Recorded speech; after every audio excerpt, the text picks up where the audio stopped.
Bienvenue sur Agora, et dans cette nouvelle vidéo, nous allons confronter une fois de plus la science et la religion. À votre avis, est-ce la science qui explique la religion ou l'inverse? Que pensent les grands scientifiques à propos de l'existence d'un être suprême qui dirige le monde ou tout ce qui s'y trouve? C'est principalement autour de ces deux questions que s'axe la vidéo de ce jour. Pour obtenir la réponse à ces interrogations, restez avec nous jusqu'à la fin. Mais avant de commencer, retenez que la présente vidéo s'inscrit uniquement dans un but informatif. Si vous êtes prêts, commençons. Dans le cas où Dieu existerait pour de vrai, il est évident que sa première mission a été de créer l'univers et tout ce qu'elle contient, en particulier la vie. Nous allons donc commencer notre analyse par là. L'émergence de la vie sur Terre est-elle un coup de chance? Nous sommes chanceux et vivons sur une planète particulièrement adaptée à la vie. En effet, la Terre se situe à la distance idéale de son étoile pour que les températures soient idéales. La pression atmosphérique est également optimale, ce qui permet à l'eau d'exister sous forme liquide à sa surface. De plus, notre planète dispose des ingrédients nécessaires pour que la vie puisse apparaître avec le bon équilibre entre les éléments lourds et les molécules organiques. Il faut aussi souligner que la vie a commencé très tôt sur la Terre et s'est développée tout au long de son histoire, aboutissant à l'émergence des êtres sensibles et conscients que nous sommes. Certains affirment que la Terre est statistiquement impossible et que notre univers a été conçu spécifiquement pour nous donner naissance, car l'émergence de la vie intelligente est si improbable compte tenu de tous les facteurs qui devraient se produire dans le bon ordre particulier. Cependant, si nous considérons que toute forme de vie sera basée sur la chimie des atomes et des molécules, nécessitera de l'eau liquide comme exigence de base pour son fonctionnement et ne se trouvera pas dans un environnement toxique pour toute vie terrestre,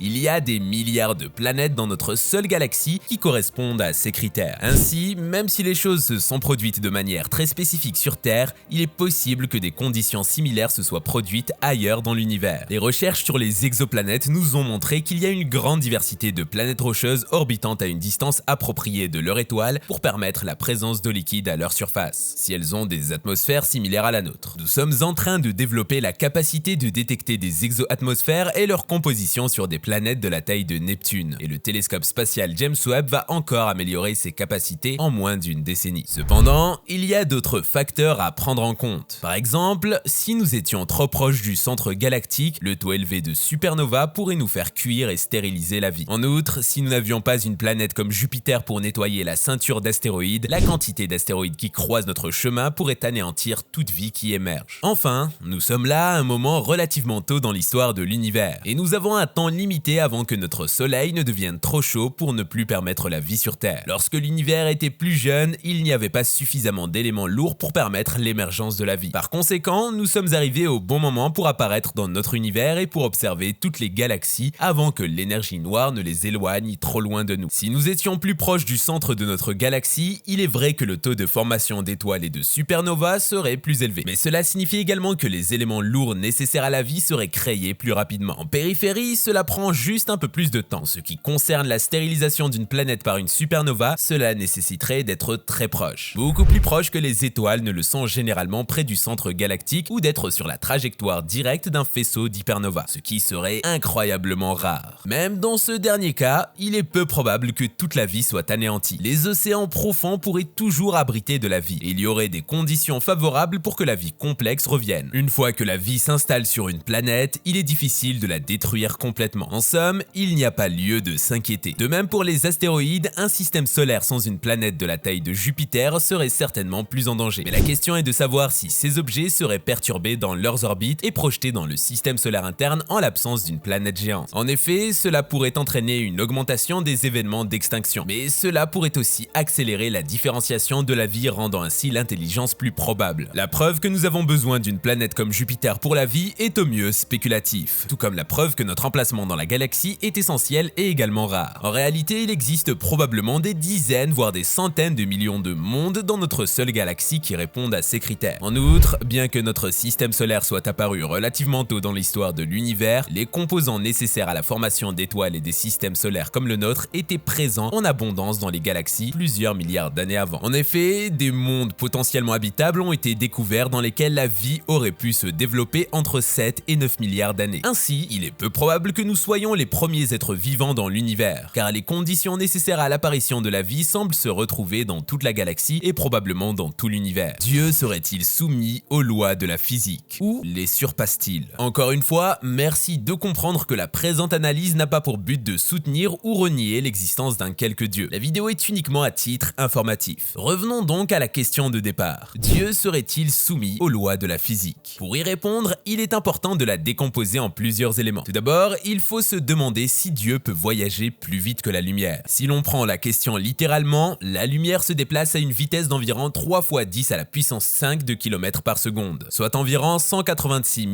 miles par seconde. Selon ce que nous avons appris, rien ne peut voyager plus vite que la lumière. Même pas l'USS Enterprise de Star Trek lorsqu'elle utilise ses cristaux de dilithium à leur maximum. Mais est-ce vrai? Il y a quelques années, un groupe de physiciens a proposé l'existence de particules appelées tachyons, qui voyageraient à une vitesse supérieure à celle de la lumière. Cependant, l'existence de ces particules en tant qu'entité réelle est considérée comme hautement improbable. Si elles existaient, elles auraient une masse imaginaire et le tissu de l'espace et du temps se déformerait, ce qui pourrait causer des violations de la causalité, un problème potentiel pour Dieu. En effet, la question de savoir si Dieu peut voyager plus vite que la lumière est intimement liée à notre compréhension de l'espace-temps et de la physique de l'univers. Si nous considérons qu'il est fini et que rien ne peut voyager plus vite que la lumière, alors Dieu ne peut pas voyager plus vite que la lumière. Cependant, si nous supposons que l'univers est infini ou qu'il fait partie d'un multivers, alors il est possible que d'autres lois de la physique s'appliquent dans ces régions inaccessibles à notre observation. Il faut également reconnaître que la question de savoir si Dieu peut voyager plus vite que la lumière est fondamentalement une question métaphysique et religieuse, plutôt qu'une question scientifique. La science ne peut que fournir des hypothèses et des théories sur la nature de l'univers, mais elle ne peut pas répondre de façon précise à des questions sur la nature de Dieu. Savoir si un être suprême peut voyager plus vite que la lumière est une question qui est susceptible de susciter des débats et des discussions passionnées dans les communautés religieuses et scientifiques. Le multivers est une théorie qui suggère qu'il y a une multitude d'univers en dehors de notre propre univers observable, et que chacun d'entre eux peut avoir des propriétés physiques différentes. Certains cosmologistes ont suggéré que cela pourrait expliquer pourquoi notre univers est si bien réglé pour permettre la vie. En effet, si l'on suppose qu'il existe une multitude d'univers, il est possible que le nôtre soit simplement l'un des rares où les conditions physiques permettent la vie telle que nous la connaissons. En ce qui concerne la place de Dieu dans le multivers, nous l'avons dit tantôt, cela reste un débat philosophique et théologique plutôt que scientifique. Certaines personnes peuvent croire que Dieu a créé l'ensemble du multivers, tandis que d'autres pourraient considérer que chaque univers est le résultat d'un processus naturel et aléatoire. Les questions sur la nature de Dieu et son rôle dans la création de l'univers sont donc laissées à l'interprétation personnelle. Un casse-tête pour les cosmologistes est le fait que notre univers semble bien réglé pour que la vie existe. Les lois physiques qui régissent les réactions nucléaires dans les étoiles ont produit la matière dont est faite la vie. Comment se fait-il que toutes les lois physiques et tous les paramètres de l'univers et les valeurs qui ont permis aux étoiles, aux planètes et finalement à la vie de se développer? Certains prétendent que c'est une heureuse coïncidence, tandis que d'autres soutiennent que cela indique l'existence d'un Dieu créant des conditions favorables. La théorie du multivers résout ce mystère en permettant à différents univers d'avoir des lois physiques différentes. Il n'est donc pas surprenant que nous nous retrouvions dans l'un des rares univers qui pourrait supporter la vie. Bien sûr, on ne peut pas réfuter l'idée qu'un Dieu puisse avoir créé le multivers. Cependant, l'une des plus grandes critiques des théories du multivers est qu'elles ne peuvent être testées directement en raison de l'absence d'interaction entre notre univers et d'autres univers. Parlons maintenant du concept d'étrangeté quantique, où la mécanique quantique est utilisée dans de nombreux domaines de la science spatiale. Lorsque deux particules sont intriquées, elles sont étroitement liées, ce qui signifie que si vous manipulez l'une, l'autre est automatiquement affectée, même si elles sont très éloignées et sans interaction physique. Cette propriété de la mécanique quantique est à la fois fascinante et contre-intuitive, car elle permet des transferts d'informations instantanés, apparemment plus rapides que la vitesse de la lumière. Imaginons une particule qui se désintègre en deux sous-particules, A et B. Les propriétés des sous-particules doivent s'additionner aux propriétés de la particule d'origine. Mais les propriétés de A et B ne sont pas indépendantes l'une de l'autre. Elles sont intriquées, même si elles sont situées dans des laboratoires séparés sur des planètes différentes. Si vous mesurez le spin de A et que vous le trouvez positif, alors le spin de B doit être négatif pour que le principe de conservation fonctionne. Le fait que le transfert d'informations quantiques se produise apparemment plus rapidement que la vitesse de la lumière laisse penser à Dieu. Il peut être perçu comme une pluie de particules enchevêtrées qui transfèrent des informations quantiques dans les deux sens, et occupant ainsi de nombreux endroits en même temps, voire même plusieurs univers en même temps. Bien que cela ne prouve ni ne réfute l'existence de Dieu, cela peut offrir une nouvelle perspective fascinante sur la nature de l'univers et de notre place dans celui-ci. Einstein est le dieu de Spinoza. La vente aux enchères d'une lettre manuscrite d'Albert Einstein dans laquelle il met en doute l'existence du dieu des religions monothéistes a établi un nouveau record. La lettre, vendue pour 2,89 millions de dollars lors d'enchères organisées par Christie's à New York, est sensiblement supérieure à la fourchette d'estimation située entre 1 et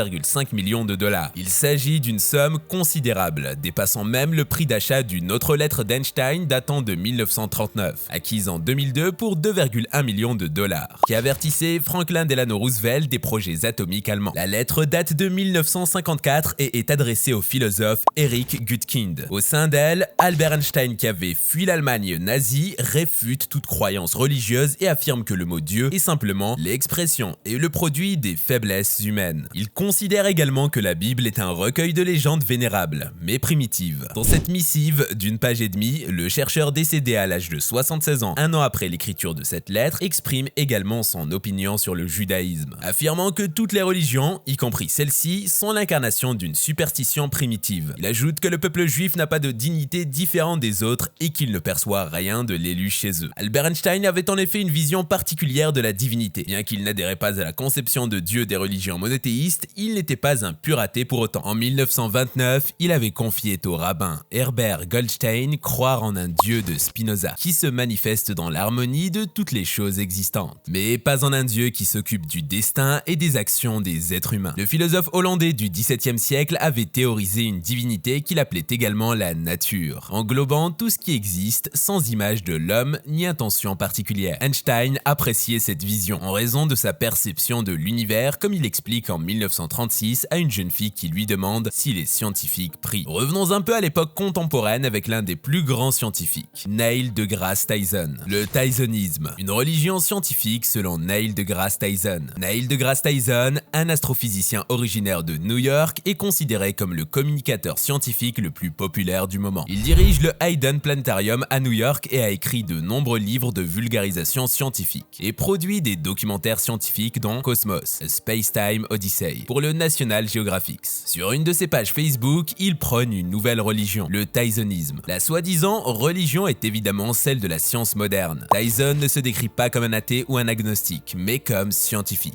En d'autres termes, le salut n'est possible que par la science. Sur sa page Facebook, on peut lire: ce qu'il y a de bien avec la science, c'est qu'elle est vraie, qu'on y croit ou non. Mais cette affirmation peut être fausse, car si l'on est adepte de la religion scientifique, il existe de nombreuses croyances fondamentales ou croyances métaphysiques implicites auxquelles il faut adhérer. L'une de ces croyances est le matérialisme, qui enseigne que tout dans l'univers est venu de la matière ou de ses conditions préalables avant le fameux Big Bang il y a environ 14 milliards d'années. Tyson explique que la matière composée de particules élémentaires ne s'est pas entièrement formée dès le départ. Ce qui allait devenir matière avec le temps et l'espace était dans une sorte d'état embryonnaire dans un nanopoint incroyablement petit, du moins pour les scientifiques d'aujourd'hui. Ne leur demandez pas d'où vient ce point hyper minuscule ou de quoi il était fait. Ils ne le savent pas. Ne croyez surtout pas, selon eux, qu'un être divin se cache derrière. Cependant, la science expérimentale rejette cette hypothèse comme absurde, tout comme le marquis de Laplace l'avait fait avant eux. Lorsque Napoléon lui a demandé où se trouvait Dieu dans son système du monde, il a répondu: Sire, je n'ai pas besoin de cette hypothèse. Tout se déroule selon les lois inexorables de la physique. Le matérialisme est aussi une forme de rationalisme qui est une croyance métaphysique selon laquelle tout dans l'univers a une explication, une raison d'être. Plus précisément, en science, tout est traité comme un problème. Il n'y a pas de limite à l'explication. Les mystères sont relégués à la religion ou aux arts. Comme vous l'avez certainement remarqué, chaque scientifique a une définition propre à lui de Dieu et de la religion. Si vous avez aimé les différents courants de pensée qui ont été développés, laissez alors un pouce bleu et abonnez-vous à la chaîne. N'oubliez surtout pas d'activer la cloche de notification et de partager la vidéo autour de vous. Si vous le souhaitez, vous pouvez également consulter les diverses sources en bas dans la rubrique description. Merci d'être resté jusqu'à la fin et à très prochainement sur Agora.